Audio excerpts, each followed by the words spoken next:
बोले श्री विष्णु भगवान की जय हो, सच्चे दरबार की जय हो। कार्तिक मातम 9वां अध्याय, बहुत ही सुंदर कथा है इसमें तुलसी माता की। कैसे तुलसी माता का भगवान विष्णु ने शील भंग किया और तुलसी माता ने क्या श्राप दिया, इस अध्याय में बहुत ही सुंदर कथा है, आप जरूर सुने। इधर वृंदा ने स्वप्न देखा कि उसका पति सारे शरीर में तेल लगाकर नंगा शरीर भैंस पर सवार होकर दक्षिण दिशा की ओर प्रेतों के साथ जा रहा है। वृंदा ने स्वप्न देखा। यह स्वप्न देख उसे बड़ी चिंता हुई और अटारी तथा गौशाला कहीं भी विश्राम नहीं मिला। तब वह एक वन से दूसरे वन में चली गई। वहां वृंदा ने सिंह जैसे मुख वाले 2 राक्षस देखे। उन्हें देखते हुए डर के मारे भागी। आगे जाकर उसने शिष्य सहित एक तपस्वी मुनि को देखा और उनमें अपनी रक्षा के लिए कहा। उसकी प्रार्थना पर मुनि ने अपनी एक ओंकार से उन राक्षसों को भगा दिया। तत्पश्चात वृंदा ने मुनि से विनयपूर्वक कहा कि महाराज, मेरे पति जालंधर तथा महादेव जी में घोर युद्ध हो रहा है। महादेव का और जालंधर का घोर युद्ध हो रहा है, उसमें किसकी विजय होगी, कृपा करके बताइए, क्योंकि आप सर्वज्ञ हैं। यह सुनकर मुनि ने ऊपर देखा। उसी समय 2 बंदरों ने आकर मुनि को प्रणाम किया और मुनि के संकेत पर वे दोनों बंदर वहां से चले गए। फिर थोड़ी देर बाद वे दोनों आकाश की ओर आए और उन्होंने वहां जालंधर दैत्य का सिर और धड़ लाकर फेंक दिया। वृंदा अपने पति के मृत शरीर को देखकर बहुत दुखी और रोने लगी। तत्पश्चात मूर्छित होकर पृथ्वी पर गिर पड़ी। मुनि ने अपने कुंडलू से उस पर जल छिड़का तो उसे कुछ चेतनता आई। तब वह पुनः विलाप करती हुई बोली, महाराज, जिसने देव, गंधर्व और विष्णु से तीनों लोकों को जीत लिया, वह शिव के हाथ से कैसे मारा गया। हे मुनि, आप बड़े सामर्थ्यवान हैं, किसी प्रकार मेरे पति को फिर जीवित कर दीजिए। तो मुनि कहने लगे, शिव के हाथ से मारे हुए को कौन जीवित कर सकता है, परंतु फिर भी तुम पर कृपा करके हम इसको जीवित कर देते हैं। ऐसा कहकर मुनि अंतर्धान हो गई और जालंधर जीवित होकर वृंदा के साथ प्रेमालाप करता हुआ आलिंगनबद्ध हो गया। वृंदा भी अपने पति के वेश में विष्णु के साथ वन में रमण करती रही, परंतु एक दिन मैथुन के पश्चात अपने पति के वेश में विष्णु को देखकर वह अत्यंत क्रोधित हुई। वो श्राप देती हुई बोली, तुमने मेरा पातिव्रत धर्म नष्ट किया है, इसलिए मैं तुमको श्राप देती हूँ। तो भगवान विष्णु जालंधर का रूप धरकर वृंदा के पास आ रहे थे। उन्होंने पहचाना नहीं। निश्चय वह कपट मुनि तुम ही थे और तुमने जो 2 राक्षस कपट के बनाए थे वही कालांतर में तुम्ही स्त्री का हरण करेंगे और जो तुम्हारा शिष्य था वह बंदर रूप धारण कर तुम्हारी सहायता करेगा। फिर कहा है कि तुम शिला हो जाओ। नारद जी कहने लगे, हे राजा पृथु, भगवान विष्णु ने देवताओं तथा अपने भक्तों के कार्य के लिए पतिव्रता वृंदा का यद्यपि शील हर लिया, परंतु वे मन ही मन अत्यंत दुखी हुए और बोले, हे वृंदा, मैंने तुम्हारे श्राप को ग्रहण किया है, अतः मैं अवश्य शिला रूप हो जाऊंगा, परंतु तुम भी वृक्ष रूप होकर मुझको मिलोगी। उसी समय वृंदा अपने पति के चरणों का ध्यान करके विष्णु के मना करने पर भी अग्नि में प्रवेश कर गई और विष्णु वृंदा का स्मरण करके उसी चिता की भस्म में लौटने लगे। नारद जी कहते हैं, हे राजा पृथु, उधर युद्ध में जालंधर दैत्य ने शिवजी को अति बलवान समझकर राक्षसी माया से पार्वती बनाई और उन्हें मारने लगा। उसकी इस माया को देखकर शिवजी नीचे को मुख करके बैठ गए। तभी अच्छा अवसर देखकर जालंधर ने अनेक बाण शिवजी को मारे। इस प्रकार शिव को संकट में ग्रसित देखकर विष्णु भगवान वहां पर आए और शिवजी को राक्षसी माया का ज्ञान कराया। तब शिवजी बड़े भयंकर वेग से राक्षसों को मारने लगे। शिवजी की इस तीक्ष्ण बाण वर्षा के आगे शुंभ और निशुंभ भी न ठहर सके और वह युद्ध क्षेत्र से भाग खड़े हुए। तब शिवजी ने उनको श्राप दिया, तुम युद्ध क्षेत्र से भाग गए हो, इसलिए पार्वती के हाथ से मारे जाओगे। उधर शुंभ निशुंभ को भगवान शिव ने श्राप दिया, इसलिए वो पार्वती दुर्गा मैया से के हाथों से मारे गए थे। उधर जिसमें वृंदा का पतिव्रत धर्म नष्ट हुआ, तभी जालंधर का बल समाप्त हो गया था, क्योंकि पतिव्रता थी तुलसी वो वृंदा। तो वहाँ जालंधर का भी बल समाप्त हो गया, जो शक्ति थी पतिव्रता की। ठीक इसी समय विष्णु ने अपना सुदर्शन चक्र अपने तेज सहित शिव को दिया। तो विष्णु भगवान ने भी इसलिए किया क्योंकि जालंधर को मारना नामुमकिन था, इसलिए उन्होंने जालंधर का रूप धर के वृंदा के पास रमन किया। फिर शिव जी ने अपना ऋषियों का, पतिव्रता स्त्रियों का तथा ब्रह्मा जी का तेज उसमें जोड़कर जालंधर दैत्य पर छोड़ दिया, जिससे उसका सिर कटकर भूमि पर गिर गया। सिर और धड़ अलग होते ही जालंधर का तेज उसके शरीर से निकल श्री शिव जी में तथा वृंदा का तेज श्री पार्वती में समा गया। उधर विष्णु वृंदा की चिता में लौटने लगे। तब सब देवताओं ने शिव जी की स्तुति की और कहा कि महाराज, जालंधर को मारकर आपने देवताओं का बड़ा उपकार किया है, परंतु एक बहुत बड़ा अनर्थ हो रहा है, कृपा करके उसका भी कुछ उपाय कीजिए।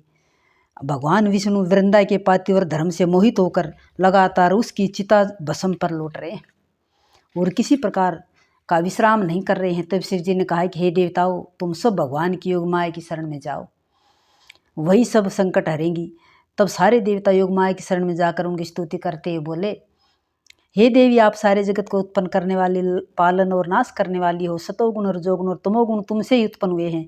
ऐसी प्रकृति देवी को हमारा नमस्कार है। तुम्हारी माया को ब्रह्मादि देवता भी नहीं जानते, उस देवी को हमारा नमस्कार है। जिसके भगत गण अनादर और मोह को नहीं प्राप्त होते, ऐसी मूल प्रकृति को हमारा नमस्कार है। उस समय देवताओं ने एक तेज देखा और आकाशवाणी सुनी कि गौरी, लक्ष्मी और सरस्वती रजोगुण, सतोगुण और तमोगुण रूप मैं ही हूँ, वही तीनों तुम्हारा कार्य सिद्ध करेंगे। उन देवियों की तुम आराधना करो। फिर उन तीनों देवियों ने प्रकट होकर 3 बीज दिए और कहा कि इन तीनों बीजों को जहाँ पर विष्णु जाकर बो दो और अपना कार्य सिद्ध करो। देवताओं ने तीनों बीज ले जाकर वहाँ जहाँ पर वृंदा की चिता पर भगवान विष्णु लौट रहे थे जाकर बो दिए। उन बीजों से 3 वृक्ष उत्पन्न हुए। रजोगुण सरस्वती से आंवला और तमोगुण गौरी से तुलसी और सतोगुण लक्ष्मी से मालती हुई। मालती का वृक्ष होता है। श्री लक्ष्मी जी ने अपना बीज ईर्ष्यायुक्त होकर दिया था, इसलिए मालती भगवान की पूजा में निंदित है। ईर्ष्यायुक्त होकर उगाया था। तथा आंवला और तुलसी भगवान को अति प्रिय हुई। इस प्रकार वृंदा ने वृक्ष रूप होकर भगवान शालिग्राम से संयोग किया। इसी कारण कार्तिक के उद्यापन में भगवान की पूजा तुलसी के मूल में होती है।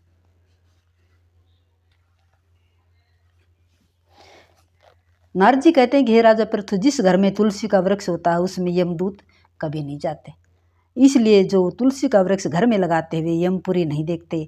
नर्मदा तथा गंगा का जल और तुलसी का पूजन, ये तीनों कार्य बराबर है। चाहे मनुष्य कितना ही पापी क्यों न हो, परंतु मृत्यु के समय जिसके प्राण मंजरी सहित निकल जाते हैं, वह पापों से मुक्त होकर भगवान के बैकुंठ धाम को जाता है। जो मनुष्य तुलसी तथा आंवले की छाया में अपने पितरों का श्राद्ध करता है, उसके पितर मोक्ष को प्राप्त हो जाते हैं। जो मनुष्य आंवले का फल तथा मंजरी युक्त तुलसी दल मुख में रखता है, वह साक्षात विष्णु के समान है। जो मनुष्य कार्तिक मास में आंवले की छाया में भोजन करता है तथा रुद्राक्ष की माला धारण करता है, उसके धर्म, अर्थ, काम और मोक्ष सब कार्य सिद्ध हो जाते हैं। नारद जी कहते हैं कि हे राजा पृथु, तुलसी का महात्म्य ब्रह्मा जी भी कहने में असमर्थ है। जो कोई इस कथा को पढ़ता तथा सुनता है, वह भी मोक्ष को प्राप्त हो जाता है। बोलो श्री विष्णु भगवान की जय। अभी 10वां अध्याय थोड़ा छोटा ही है। राजा पृथु पूछने लगे कि हे मुनि, आपने कार्तिक मास में विष्णु की पूजा का महात्म्य कहा, इस मास में किसी और भी देवता का पूजन या व्रत होता हो तो वह भी कहिए। नारद जी कहने लगे, आश्विन शुक्ला पूर्णमासी को ब्रह्मा जी का व्रत होता है। कार्तिक कृष्ण चतुर्थी को गणेश जी का तथा अष्टमी व अमावस्या को श्री लक्ष्मी जी का व्रत होता है। कार्तिक में जो कुमारी इस व्रत को करती हैं, उसको सुयोग्य पति मिलता है। जो विवाहित स्त्री इस व्रत को करती है, उसका सौभाग्य अटल रहता है। प्रातःकाल स्नान आदि से निवृत्त होकर चंदन आदि से गणेश जी का पूजन करे। सायंकाल फिर गणेश जी का पूजन करके चंद्रोदय होने पर चंद्रमा को अर्घ्य दे और फिर उत्सव मनाकर भोजन करे। स्त्रियों को अपने सौभाग्य के लिए इस व्रत को अवश्य करना चाहिए। नारद जी कहने लगे, हे राजा पृथु, इस व्रत का एक सुंदर इतिहास मैं तुमसे कहता हूँ, सुनो। भद्रवती नाम की एक पुरी में सुधर्मा नाम का एक राजा था। उसके रविदत्त सुशर्मा जयश्रमा और सोमन नाम के 4 पुत्र और वीरमती एक नाम की एक कन्या थी। उस कन्या वीरवती का विवाह देवव्रत के साथ हो गया। वे दोनों बड़े प्रेम के साथ रहते थे। एक दिन अचानक घर में बैठे देवव्रत को सांप ने काट लिया, जिससे उसकी मृत्यु हो गई। वीरमती बहुत जोर जोर से रोने और चिल्लाने लगी। उसके चारों भाई तथा माता पिता भी वहां आ गए और सारा पूर्व दुख रूपी समुद्र में डूब गया। दुख रूपी समुद्र में डूब गया सारा परिवार। उसी समय दुखों का दूर करने वाले पुलिस तरीसी भी वहां आ पहुंचे। राजा ने हाथ जोड़कर कहा कि महाराज, कौन से पाप कर्म से मेरी यह कन्या विधवा हुई? तब पुलिस तरीसी ने कहा कि राजन, कार्तिक मास में तुम्हारी कन्या ने गणेश चतुर्थी का व्रत नहीं किया था, इसी पाप से यह विधवा हुई है।